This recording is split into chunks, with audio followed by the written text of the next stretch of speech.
Armed with authentic and diverse perspectives, breaking news, and cultural insights. Immerse yourself in a community that celebrates unity, resilience, and progress. Experience the vibrancy of the diaspora at your fingertips. Don't miss out. Empower your perspective today. Search African Diaspora News Channel and join the conversation. My name is Naledi Mfoloe, and it is my absolute pleasure to welcome you to the latest edition of the African Diaspora News Channel, where we unravel the stories that shape our world and our community. Now, the tension between South Africa and the United States has been ratcheted up following a remark from South Africa's Minister of Minerals, which is Gwede Mantashe, suggesting that the country could halt its supply for minerals to the United States in retaliation for President Donald Trump's threat to actually cut off funding over the controversial land expropriation law. Now, for better context, right, President Trump has called the Expropriation Act, which allows the government to seize land without compensation in certain cases, a human rights violation. Now, he claims that the law is essentially confiscating land and treats certain classes of people very badly. And as a result, he has threatened to withdraw the United States financial support to South Africa until a further investigation is completed.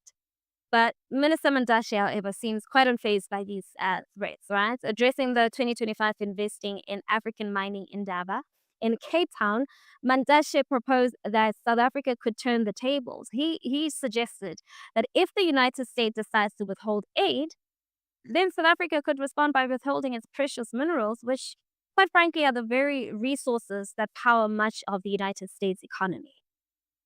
Let's have a look at this video. Let's withhold minerals to US. That is it. If they don't give us money, let's not give them minerals. But the reality, they take our minerals, but say we're withdrawing funding. No, we have minerals in the continent, and therefore we have something that we have.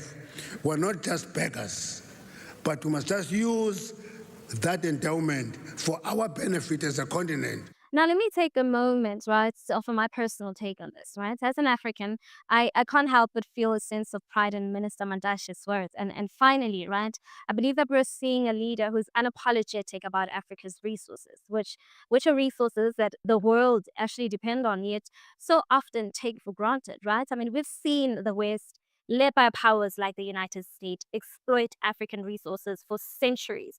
But very rarely have we seen African leverage this inherent power on the global stage.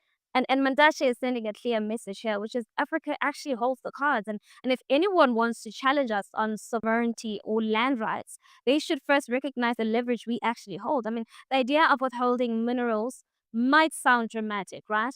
But let's not forget that South Africa is a global supplier of key resources like platinum, gold, chromium, and coal, right? I mean, these are not just elements that shape African economies, but they're essential to industries worldwide, whether it's for electronics or energy or manufacturing, right? The world needs Africa's minerals, and South Africa in particular actually plays a critical role in the supply chain. And I mean, take chrome, for example, right? One of the key minerals that South Africa is known for. Mantashe rightly pointed out that China, which imports large amounts of African chrome, has built a massive chrome production industry while the price of chrome continues to be suppressed globally.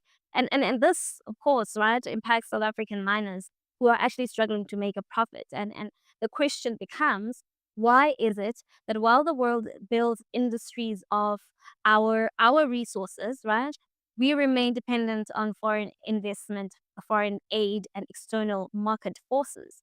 Why aren't Africans getting bigger shares? And Mantashe's words challenge the long-standing narrative that Africa should always be in the position of needing foreign aid and investment. I mean, yes, right, the US has contributed significant funding, particularly in the fight against HIV and AIDS through the PEPFAR program, right? But the reality is that Africa's mineral wealth far exceeds the foreign aid that flows into the continent.